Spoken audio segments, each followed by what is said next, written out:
Hey guys, we are now recording. As I go through, please feel free to stop and ask questions anytime in the chat box. I do have some quick video clips and stuff like that to add to kind of demonstrate some of the stuff that I saw at CSUN. So our opening code for today is CSEE. Typing it in the chat box here. So C is our opening code. All right, so last week I had the pleasure of going to San Diego, California. It was much like coming home to Florida. It was very nice and sunny and full of palm trees and water, so it was very much like being home. But great place to visit. Highly recommend it. But anyway, CSUN, for those of you that don't know, it is the California State University Northridge, and they have been putting on this amazing assistive technology conference for 33 years. So I had the ability to go this year and actually go to CSUN. I had never been before. I was a first timer. And it was very cool, and I'm very excited to share everything that well, not everything, some of the things that I learned, because I could probably talk for days and days about everything that I saw. So the biggest thing was when they opened up at the opening ceremony at CSUN, the keynote speaker was Daniel Goldstein, and he's a disability rights attorney, and he has been advocating for people who are blind and visually impaired and for accessibility for a really long time. And it was so great to hear him talk about his experience and talk about everything he's done for the community. But his biggest thing was asking, why aren't we there yet? Why do we have to have a 33rd Assistive Technology Conference? And that really just kind of hit me, and it's so true. Why are we now talking about accessibility with mainstream companies, and why is this just now coming to the table? It's great that it is, don't get me wrong, but he's just, as long as he's been fighting for equal rights for people with disabilities, he's just shocked that we still have to have an assistive technology conference. And I just thought that was worth noting and mentioning. So are we there yet? No, we're not quite there yet. So it was an honor to get to hear him speak. One of the biggest things, everything was big at CSUN. I'm probably going to say that 600 times. But anyway, it was from educational sessions to super techie sessions. So it wasn't just for educators or people who are rehabilitation teachers. It was also for people who are software developers or doing accessibility for companies. It had everything there, which I thought it was so important to have all of those professionals at the table. If any of you, well, who here has been to ATIA here in Florida? At least to the vendor hall. Anybody? Yay, somebody's typing. Thanks, Tiffany. Awesome. Were you able to attend sessions, Tiffany?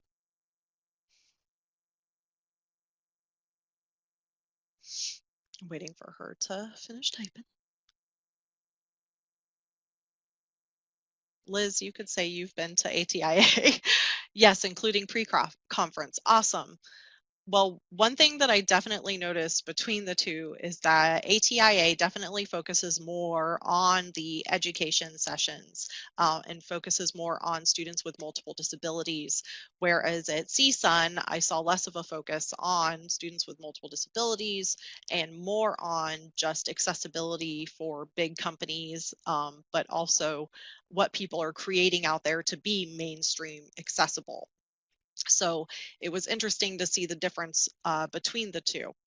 But so there were sessions from practitioners, people who from the teacher preparation program out in California.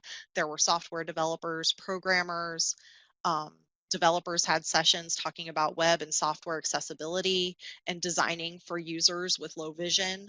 That was a big topic at the conference as well, which is something I don't see very often at other conferences, vendor sessions demonstrating new equipment. So everything was there, from Google to Amazon, National Braille Press, Touch Graphics, APH, VFO, all those big companies were there, hearing the same thing, of course, which is very important. So I'm going to focus a little bit on the things that I saw that provided access to STEM or increased access to STEM for students with blindness or who have a visual impairment. One of the coolest things that I saw with access to STEM was the Desmos online calculator. So this is a free, web-based, accessible graphing, scientific, and four-function calculator. They're actually four separate calculators, but they are all web-based and they're all accessible and they're free, which is awesome. They have, for the graphing calculator, there's auditory playback of the graphs, just like you hear on the TI-84 Plus. They also have Braille support in Nemeth and Unified English Braille Code. And this is incredibly awesome because our students don't need a special calculator, or they have a plan B. They have a backup plan in case they didn't charge their calculator for that day. They do have to use it with a screen reader to be fully accessible, but it works with the most popular screen readers, NVDA, JAWS, VoiceOver. In fact, they demonstrated it there on a Mac, so that was pretty awesome. Also, testing platforms are beginning to utilize Desmos as the calculator for standardized assessments. That's not happening in Florida. It's definitely more out on the West Coast, but it's happening. So this is something that we could potentially see in the future happening, which is, I think, pretty exciting. So what I also like is that this graphing calculator is reinforcing using screen reader skills, which are so important for our students who are using screen readers to access computers. So it just reinforces those skills. It reinforces listening skills. I think it's really neat device, and I have a quick demo here for you. Let me get that.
Okay, so I think that's just a super awesome free tool that students definitely need to be aware of.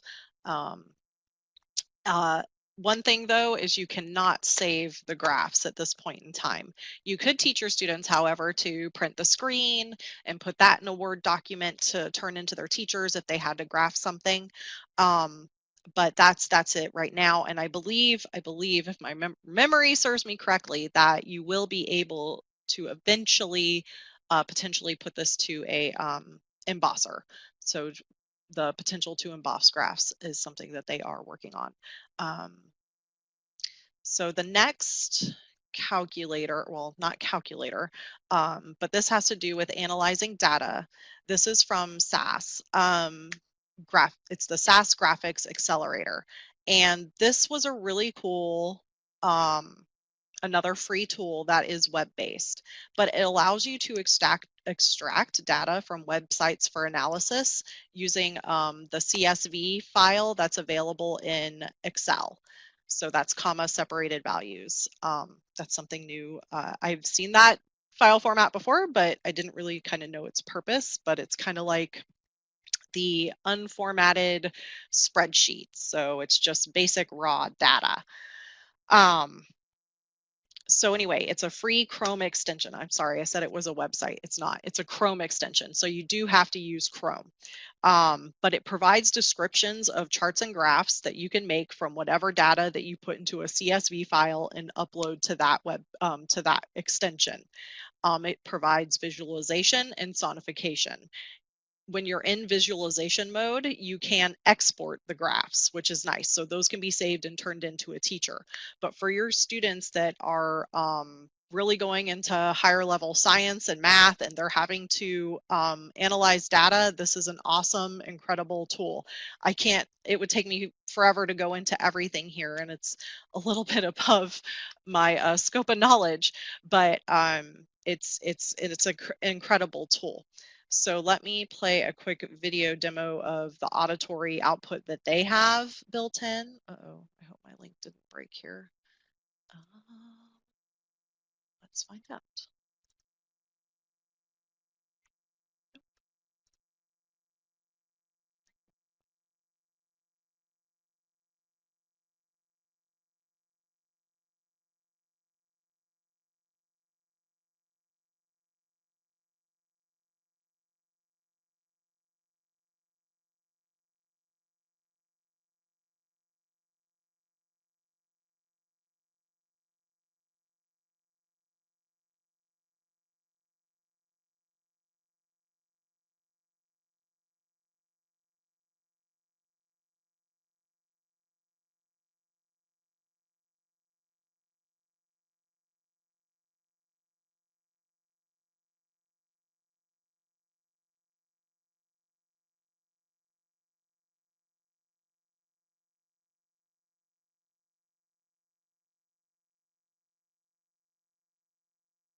And one thing that I forgot to mention about the SAS Graphics Accelerator and the Desmos calculator, it works best when you're using headphones because you can also actually hear things moving from left to right.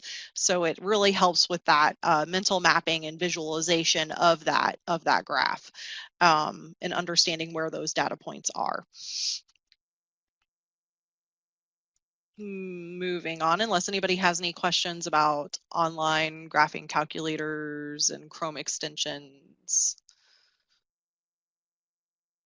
I do have on this slide for the SAS Graphics Accelerator that there is a bonus link for Reach for the Stars, Touch, Look, Listen, and Learn. For those of you that have actually seen that book, they have a completely accessible version on the iBooks store.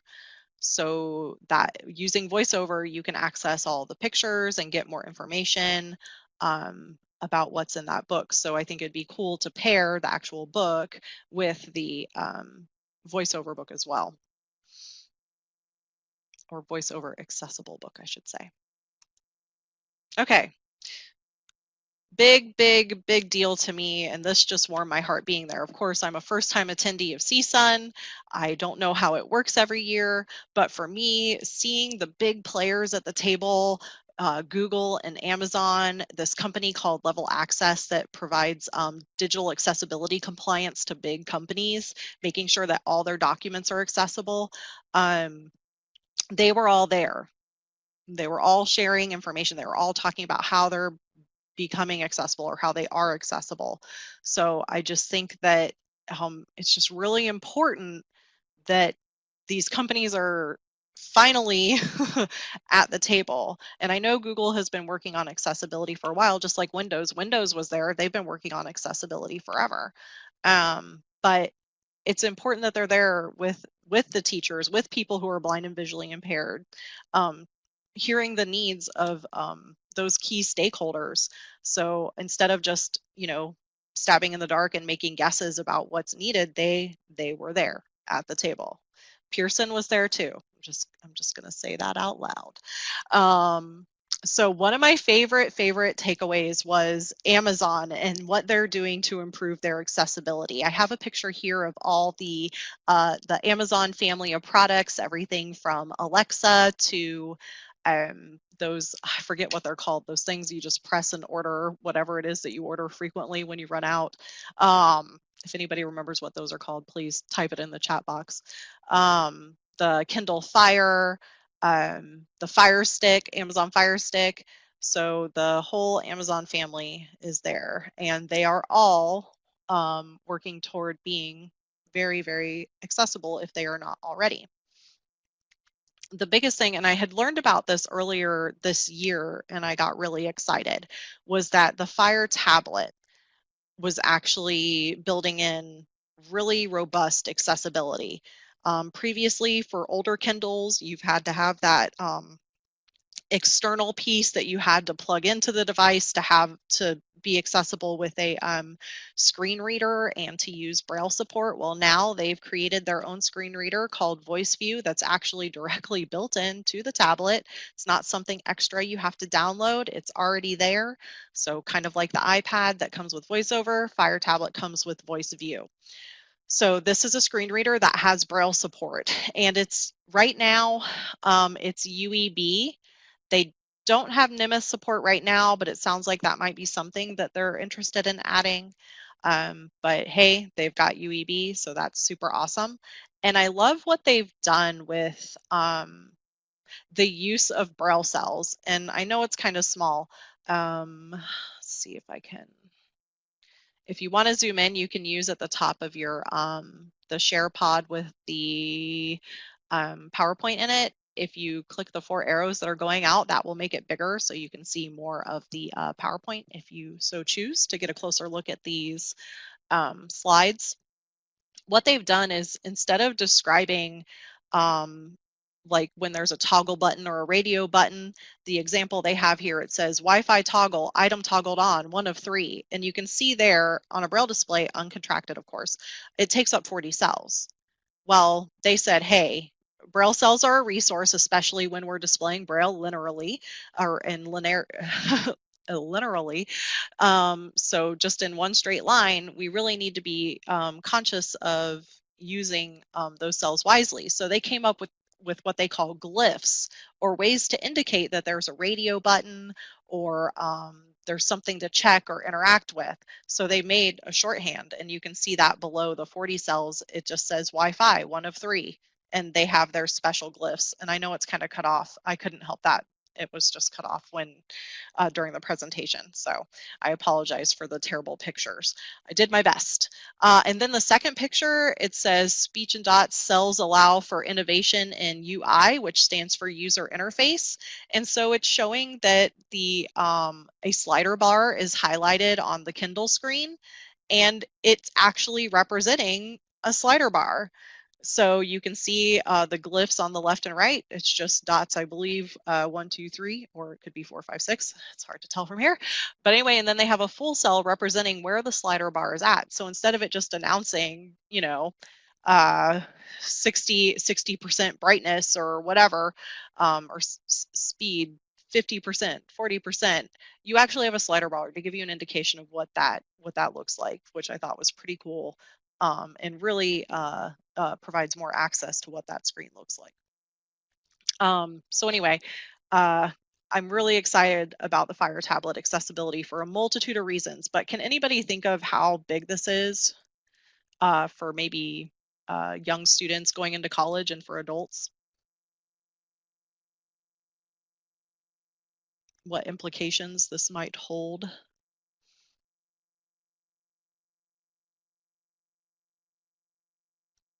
No?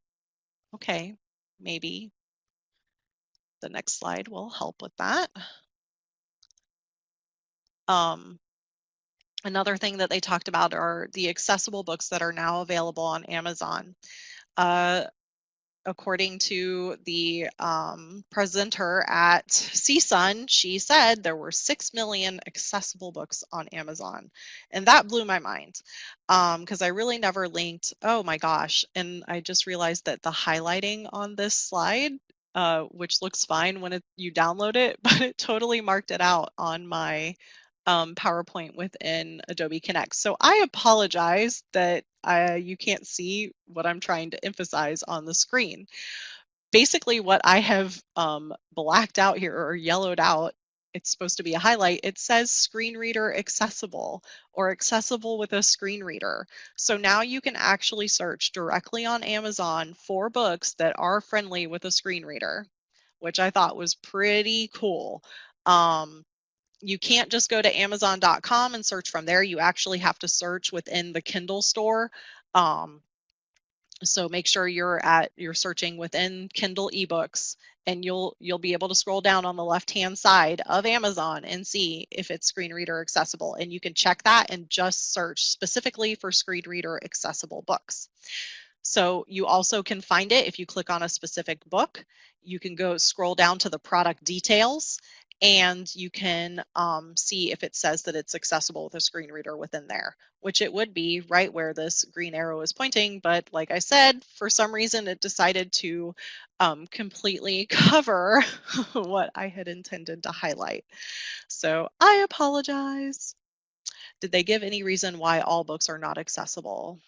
Okay, or yes, accessible. So no, but I mean, you can't, when you have books that are created by third parties, like I think of iBooks, for example, when books are created by not Apple, they aren't guaranteed to be accessible. Anything that is born digital does not have, there's nothing governing it saying that it has to be accessible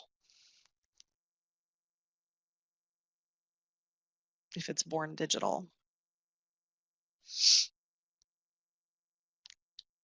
So I hope that helps answer your question. But anyway, they're working, it sounds like really they're working toward making more books accessible. So they're really making, I think, a big step in the right direction, and 6 million accessible books is great, and I'm really excited and celebrating that. But what was I going to say? Lost my train of thought. But anyway, again, going back to what implications does this have for our students and kids and young students going into post-secondary, into college? What could this potentially mean for them?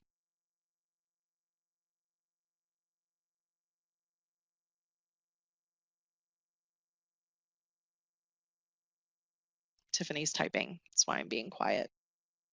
Kids can buy their books like everyone else does. Yes, exactly. Or that new book's getting released and I want my hands on it tomorrow.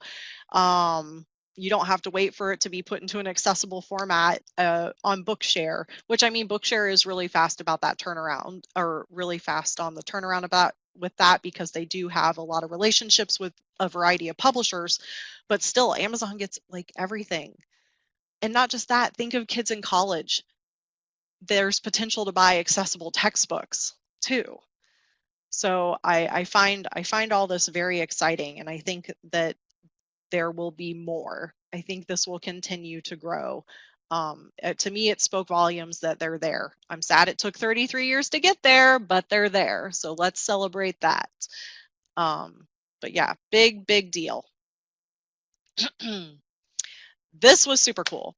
So there is a website, youdescribe.org, that is also an app. And so you can go to the App Store, look for YouDescribe, and it's free. And it is dedicated to described YouTube videos. And what it does is it creates a separate link that you can include in a YouTube video description, so people can use that link and access the accessible video. You must have a Google account to access YouDescribe. But what's really cool is anybody can describe these videos, which makes it so unique and almost an easier way to get accessible videos from YouTube. Because really, to get anything with audio description now, it's usually done professionally and it's proprietary, and not a lot of people are just out there making videos accessible with audio description. So this kind of just opens the door. And what I thought was really cool is at the presentation, they were talking about how a high school student or a group of high school students took this on as their senior project. And they just went and started describing a bunch of videos on YouTube. And kids have gone on there, adults have gone on there and made a wish list of videos they wish to be described. Think about the doors this opens up socially for your students. I know my nephews who are 10 and 12, they're constantly looking on videos of video game walkthroughs or silly animal videos on YouTube, and they all talk about it at school. So this gives them an avenue for increased access to things kids are talking about around school. So I thought this was just such an awesome app and very useful. And this has been around for quite some time. I want to say it's been like, oh gosh, what did they say? Like 2006 or something like that. I think this got started, but it was completely revamped last year. So I just thought this was so neat and worth using. It also has a lot of great uses for the classroom. TVIs can go in there and describe a video, or if you know that a classroom teacher is using a video, you can see if it's available on YouDescribe. If not, maybe somebody wants to describe it for the student. The classroom teacher could. You could, as the teacher of the visually impaired, a student's friend, anybody could do it. It also provides a lot of easy to follow directions. There's ways for you to pause the video to provide description, or you can have the video continue to play while you're describing. It also has a rating system to say, how well the video was described, what it needs more of, or what was really great about it. So that's really nice and neat, and I just think it opens a lot of doors for our students. So I want to show you just a quick example of a YouDescribe video so you know what I am talking about.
So yeah, I just think that's just super, super cool. And that was a high school student. I just think that's pretty incredible. Any questions about UDescribe? I'll do my best to answer, but the best thing for you to do is just go to udescribe.org. I also included a link to a review from Perkins School for the Blind and a link to UDescribe Directions, which is a YouTube video. I'm going to get rid of this green arrow here. Forgot about it. So, more exciting stuff that I saw was some new Braille technology. So the first thing I'm going to show you is my most favorite device that I saw. It's going to be incredible once the technology becomes refined. But this is the Knut, and they officially released it at the CSUN conference, and it is going into its final stages of field testing, which is incredible. So this is 9 lines of 40 cells, which equals 360 cells of Braille, which gives you the Knut 360. I just, I can't describe it. Just gives me goosebumps to see this. And I know people who have been in the field for a long time and who are very tech savvy have been waiting and waiting and waiting for something like this. So this is the Knut 360. It can display multiple lines of Braille at a time. It can display spatial representations. It can display tabular data, like I have a photo of here, and this is of the UK Country Cricket League table. And this is one of the examples they had displayed on the Knut. But yeah, it can display spatial math information, graphs, charts in Braille. It's not like the graffiti, which is more of a graphics display. This is all for Braille, which is pretty awesome. So I have a quick video of what the refreshing looks like on this. It's very, very quick, so don't blink. Maybe. Oh. You can see it refreshing one line at a time, one after the other. Pretty cool. I think this is just an incredible design, and I really am excited to see where this goes and what this is going to look like and how it's going to impact kids in school, and what we'll do for access to literacy in the classroom and beyond. So keep an eye on the Knut 360. I know there's a couple other designs out there, but it'll be interesting to see how this all works out with the Knut. So I know a lot of people are aware that the Orbit 20 has been released from American Printing House for the Blind. So something that is comparable that National Braille Press is actually supplying here in the US, but not yet. It's not going to be out until I think they said September. It's called the Braille Me, which it's about the same as the Orbit 20. It has 20 cells of Braille. The way the Braille is displayed is a little different, the mechanics of it. So it's magnetic. So it's very interesting. You can actually push down really hard on the dots, but then they just pop right back up. So it's a bit of a different feel, but just like the Orbit 20, it can access files on an SD card and act as a simple note-taking device. You can also connect it with a screen reader via Bluetooth, so you can access your phone, your tablet, or your computer.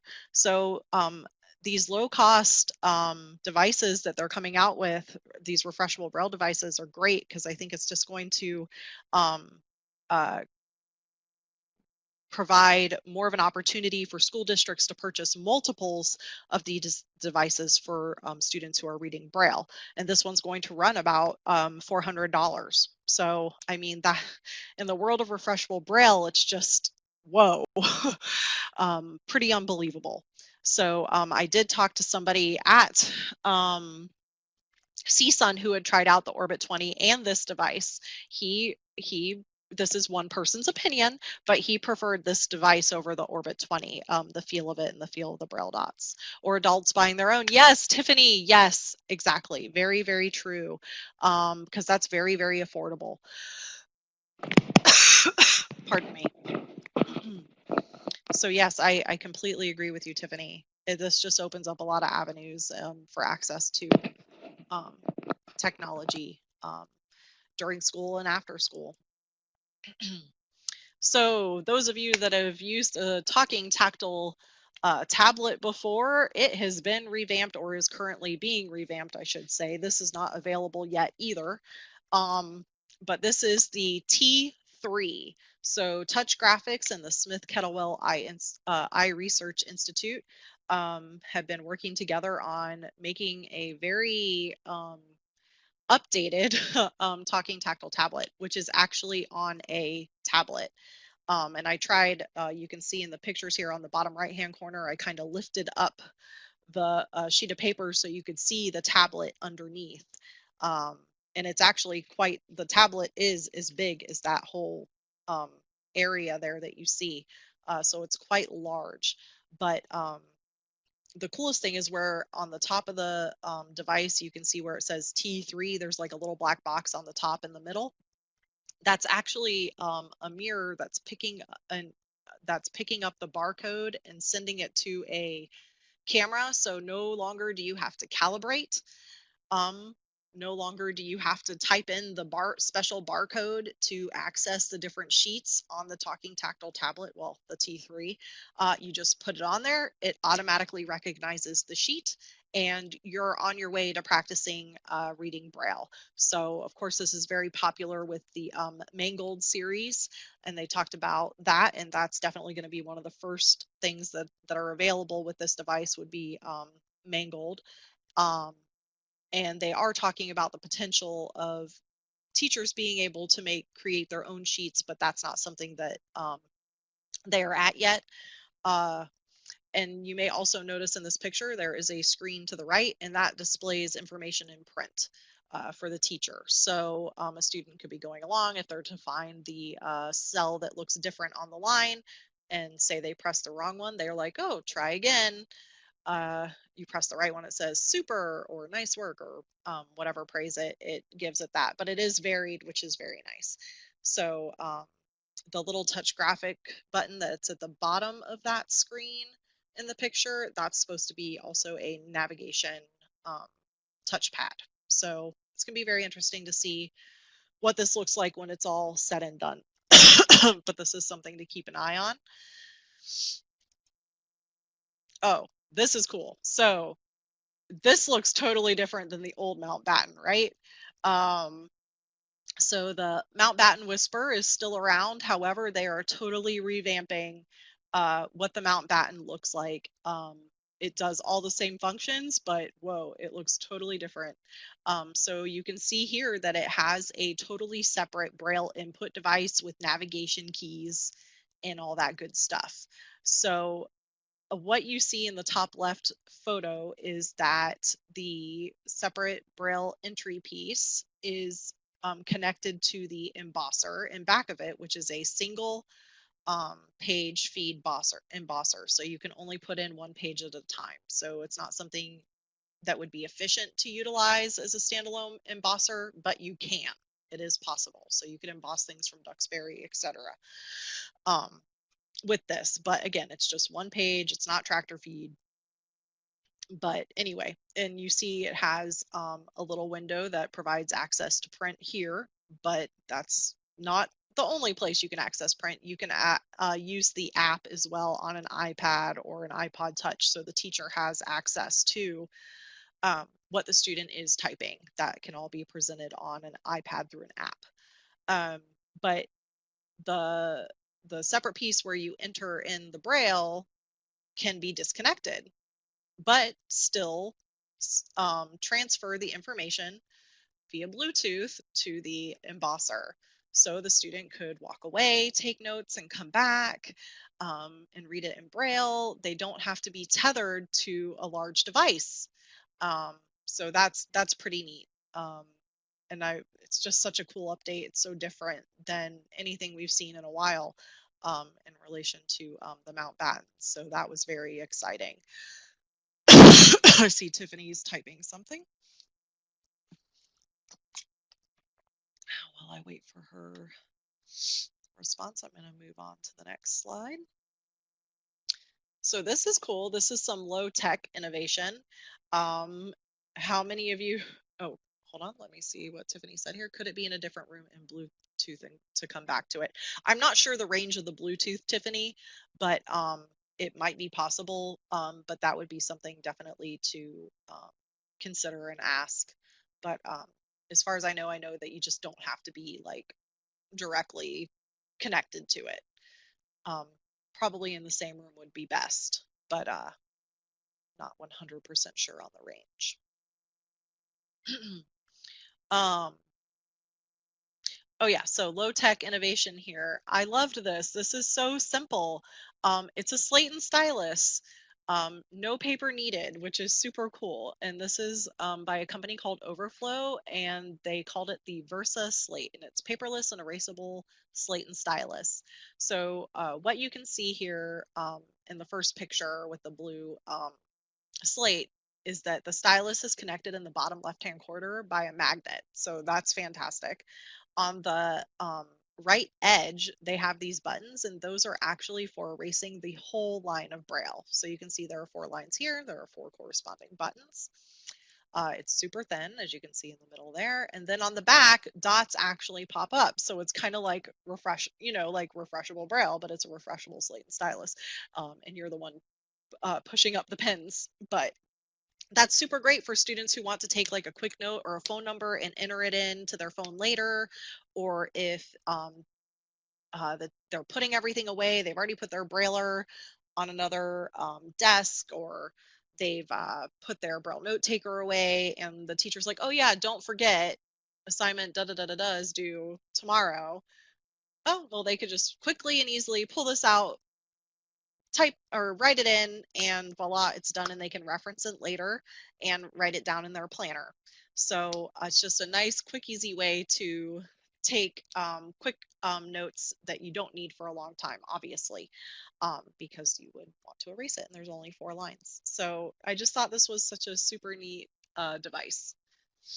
Very innovative. You don't always have to have super high tech. It can be low tech. Always have that plan B. The dot, so I know a lot of people have seen this watch on Facebook. And I'm sorry for the poor contrast here, white on white on white. But that's the best I had. Sorry. So the watch actually is kind of like a smartwatch, and it connects via Bluetooth to your cell phone, and it gives you message preview. You can set an alarm, and it allows you to view the date and time in Braille. They also have a tactile viewing mode. I didn't get a chance to look at that, so I'm not quite exactly sure how it works, but if you're not a Braille reader, you can also use this as just a tactile watch. Oh, and this company too, it's worth mentioning, is also working on a low cost Braille display, which their price point was like around $200. So I didn't get to see that device. I'm not sure how user friendly it is, what it looks like, or how durable it is, which is something we always want to consider with our students, is that durability piece. Oh, so many Braille devices there. So this is the Inside One, and this is a tactile Braille tablet by Inside Vision. I want to say they were from France. I could be wrong. But anyway, this is basically a Windows Surface tablet, and they put a piece of like glass over the top that actually has indentations for your fingers where to go for Braille input directly on the screen, which is pretty neat.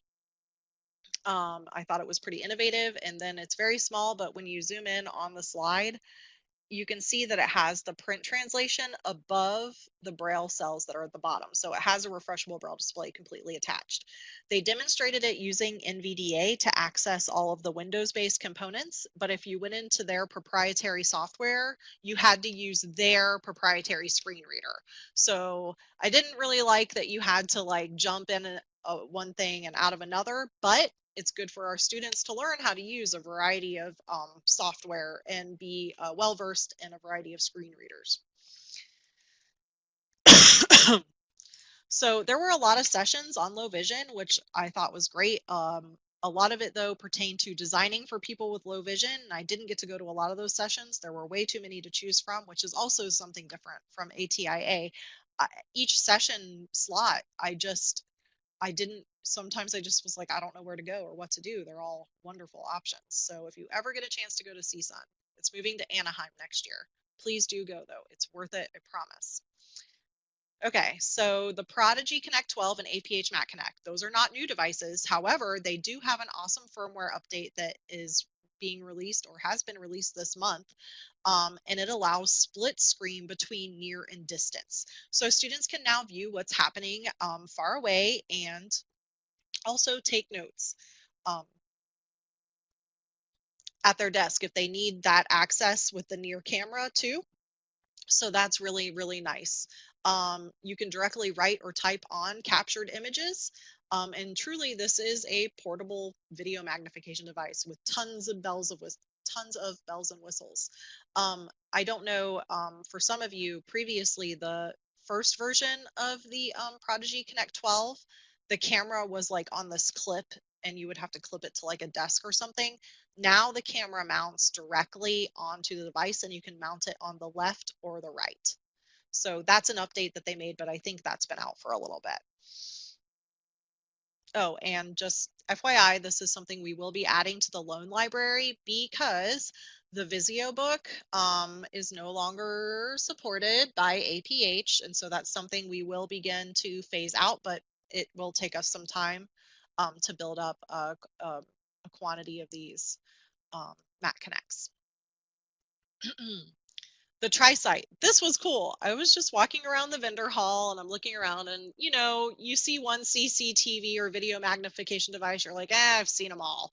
Well, I walk by and I see this one and I'm like, this looks different.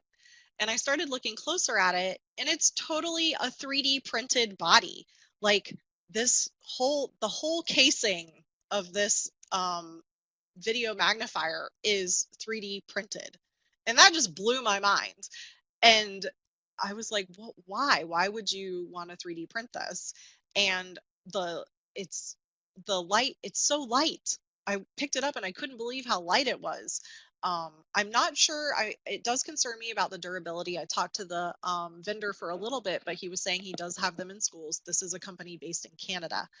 But anyway, they use a Windows Surface tablet and you can have this with either distance or no distance, so it can just be a near video magnification device. But just like the Mac Connect now has, you can do split screen. What I do like about this versus the Mac Connect is that you can actually type on a document quickly and easily, whereas the other one, it takes a little more finagling to be able to type and edit a document you've captured. So this just functions just like a regular old computer, Windows Surface, well, tablet computer, which is pretty cool. It is their own proprietary video magnification software. One thing that is worth noting is that they can actually just print you the body and send you that if you already have a tablet. So I thought that was nice. Oh, and another reason they said that they wanted to 3D print these is because tablet sizes are changing all the time. So now they just go in and they quickly modify the file and the CAD drawing and voila. You can quickly and easily print something that meets the new specifications of the tablet that's being used. So I thought that was pretty clever. They also had handheld video magnifiers as well that were 3D printed. So pretty interesting stuff. It's going to be interesting to see how 3D printing continues to impact our field in ways like this. It's pretty neat. Any questions so far? I know I'm talking really fast. I'm trying to get through all of this before 3 o'clock. Any questions or comments? Okay, I will move on. Okay, so some of the other sessions that I attended had to do with more of what our students need to know prior to graduating or the issues that they have in accessing higher education. So I did get to see Dr. Stacy Kelly present on what blind high school students should know ahead of higher education. And a lot of this came from the CADIS certification that has recently been endorsed by ACVREP, which is Certified Assistive Technology Instructional Specialist. And this comes from the competencies of CADIS certification and their body of knowledge. Um, because really what we need to know is what our students need to know too. So some of the essential skills that she mentioned were keyboarding and not just touch typing, but knowledge of those keyboard commands. Because if you know how to use a computer with its keyboard, you are a much faster computer user than using your mouse. Mastery of at least 2 screen readers. Um, I'm becoming more and more convinced that we really should be looking at NVDA more, which is non-visual desktop access. It's a free screen reader out of Australia. I really think this is something that school districts need to consider. They have increased their usability with a lot of big um, companies such as Microsoft, Google. In fact, NVDA and Google Chrome work very well together. Um, excuse me. But mastery of at least 2 screen readers, you got to have a plan A and a plan B, right? So I think it's important to have that knowledge.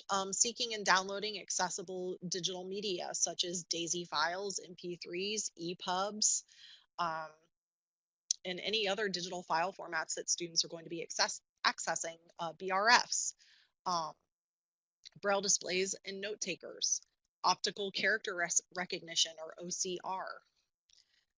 Students need to know how to use smartphones um, and accessible GPS and wayfinding apps. So that makes them independent in getting from point A to point B, back to point A. Proficiency and configuration of technology. So not just knowing how to utilize that technology and going a little bit beyond being able to pair it with Bluetooth, but how can you set up that device, and how are you able to access the Wi-Fi? Can you access the internet in a multitude of ways, using your phone as a hotspot versus connecting to the public Wi-Fi spot? So being able to configure the technology for the usability of that particular person is important, and our students need to know how to do that for themselves. And just like we all need to stay up to date with technology and understand how it's changing and explore new technologies, our students need to be aware of that too. They need to be attending CSUN, they need to be attending ATIA, or at least going to the vendor hall and checking out what's new. And that was super cool, walking around the vendor hall and all of a sudden there's Stevie Wonder. And I'm like, what? No way. But Stevie Wonder goes apparently every year just so he can see what new technology is out there.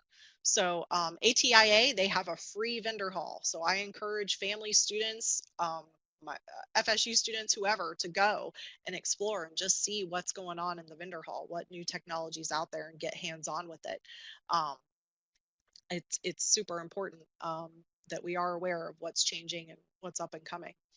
Um, and so that was all really good information from Dr. Stacy Kelly and Galen Kapperman. Um, but I know being a TVI is a really it's a hard job, and we have a lot to cover in a little amount of time.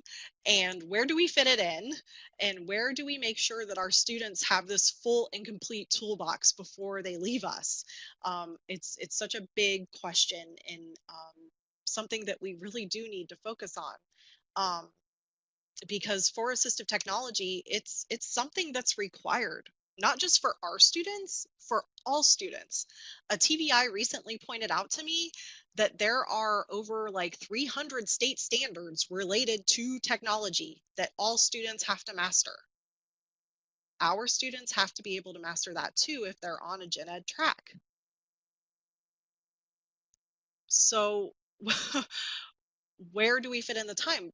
They have to learn assistive technology in order to access that standard technology. So we really do have to arm our kids with a toolbox of being able to access a multitude of platforms. We have to get creative, and we have to really utilize our ECC areas creatively. We have to use classroom standards creatively, because if it is required that our students have to learn standard technology, well, there you go. In order for them to do that, they have to learn this assistive tech, which is also part of our standards for specialized skills. So we have the justification there to show this is my job, this is what we do. In order for our students to be independent in the classroom and beyond, we have to do this. So other ECC areas overlap. Think, how can AT support compensatory skills, career skills, rec and leisure, orientation and mobility, social skills, independent living skills, sensory efficiency skills. There's so many different things that we could do, and that's a whole nother webinar because I could spend a ton of time on that. And I'm sure you all have really great ideas and creative uses of assistive tech in your own classrooms or out of your car, whatever your classroom may be. One thing is partnering with agencies. If you have the ability in your area to refer students to children's programs or transition programs, and they're learning technology in those programs, encourage your students and families to attend those so they can get those supplementary services to help increase their independence in those areas. It's a partnership for sure. It's not a duplication of services. It's a partnership to ensure that students are getting that well-rounded education in all areas of the ECC and core curriculum that they need to be successful later on as adults. Whew, that was a lot of information in a short amount of time. So any questions about things that were a CSUN or any technology that you've heard of, maybe that I didn't mention here, that you want to know about or are curious about? If I have any information, if not, I can go find it.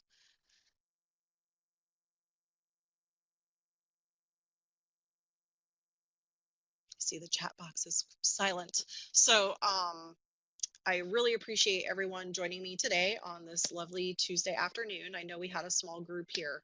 I really do appreciate you coming and learning and expanding your horizons about what assistive tech. What did I say, Tuesday? I'm still on yesterday. I'm glad this is recorded. Yes, it's Wednesday. I got back from San Diego on Saturday, and it's been nonstop since I got back, so I apologize. But anyway, it's important. I'm so glad you guys are here. It shows your commitment to seeing what else is out there, what's new and up and coming. It's really, really important, not just for us, but for the benefit of your students. So some quick reminders of some other professional development opportunities. We have the wonderful Working with the Experts next week. I can't believe it. I can't believe it's almost April. So crazy. So that is happening next week. The last day to register, I believe, is this Friday. Am I correct, Liz? Hopefully she'll write back in the chat box. And the Florida NFB conference is going to be May 24th through the 28th in Tampa. Family Cafe, June 15th through the 17th in Orlando, which is free for families to attend. But it has a really great vendor hall, lots of resources for families. And that's held every year in Orlando.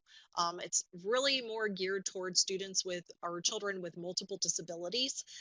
So encourage your families that are students of that are parents of students who have multiple disabilities and a visual impairment, or just students with other multiple disabilities and no visual impairment. But we know the statistics related to visual impairment and multiple disabilities. So more than likely, they might have a visual impairment as well. AER International is this summer, July 25th through the 29th in Reno, Nevada.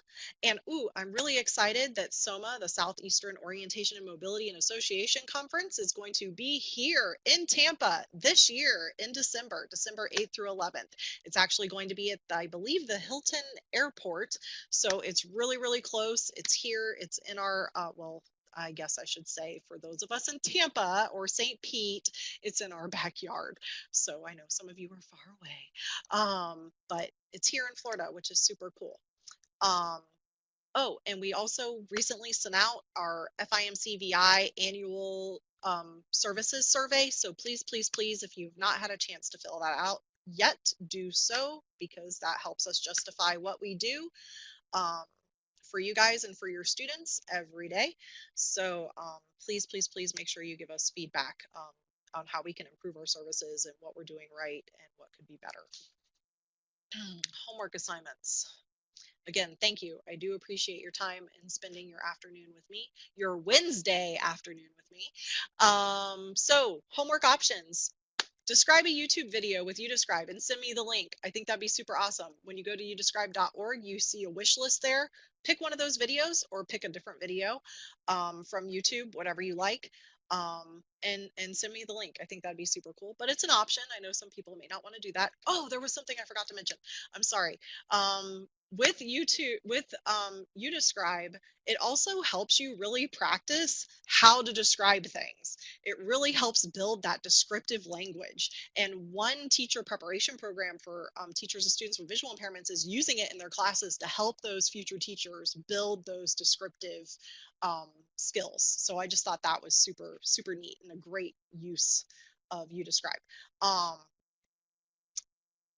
The other homework option you have is locate a new and upcoming technology and write a blurb on how you think it could impact students with visual impairments. So go out there, get on the internet, delve further into something that we mentioned today, or take a look at something that's new and upcoming that I didn't mention, and write about how you think it could impact our students, and send it to me at awallace@FIMC-VI.org. We'll quickly do the survey, and then I will give you the closing code and bid you a wonderful afternoon. All right, so go ahead and answer these following questions. I added a new one at the end. What types of technology or specific technologies are you interested in learning more about next year? I know we asked that. Oh, and the second to last one, I apologize. No, it's the second to last one. Select one or more of the following statements. I want to know how we can improve the tech webinars specifically. So please tell me if you like to keep the format of the tech webinars the same. Would you rather a series be created that covers like one type of specific technology over a few different sessions? Would you prefer to participate in an online self-study and then participate in a webinar as a follow-up? So like if you did a couple online modules and then we met on a webinar to kind of discuss and go over. So kind of let me know what you prefer from the tech webinars.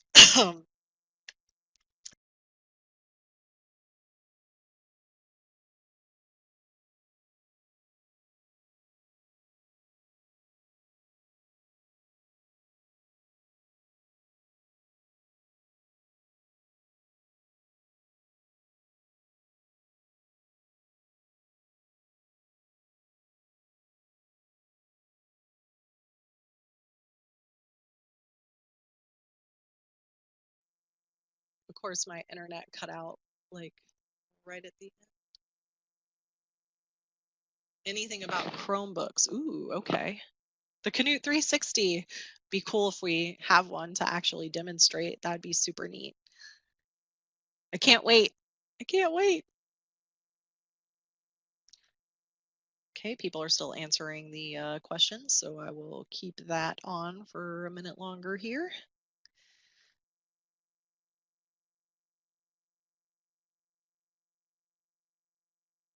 Accessible reading math games. Okay, cool.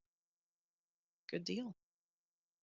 Awesome. So it looks consistently like 3 people have answered. So I'm going to go back to my share pod.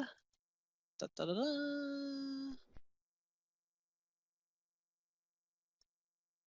Awesome. Okay. Well, again, I so sincerely appreciate you spending your afternoon with me, making sure I played all the videos I said I was going to play. I did. If you have any questions, feel free to contact us at any time. You can contact me specifically using the information on this slide. Our closing code for today is SUN, S-U-N, SUN. All right, I'm going to stop recording. Thanks again, everybody.